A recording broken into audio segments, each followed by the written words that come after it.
Korang nak tahu tak, panda sebenarnya haiwan karnivor? Macam mana tu? Siapa yang tekan like dan subscribe sebelum 5 saat ni habis, abang doakan rezeki dia lancar. Panda ni sebenarnya adalah seekor beruang tau. Tapi dia banyak habiskan masa sepanjang hari makan buluh je.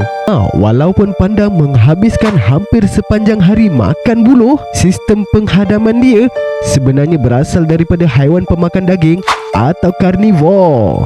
Malah saintis mendapati usus panda lebih menyerupai beruang lain berbanding haiwan pemakan tumbuhan. Tapi disebabkan buluh ni mudah didapati di habitat mereka, mereka memilih buluh sebagai makanan utama.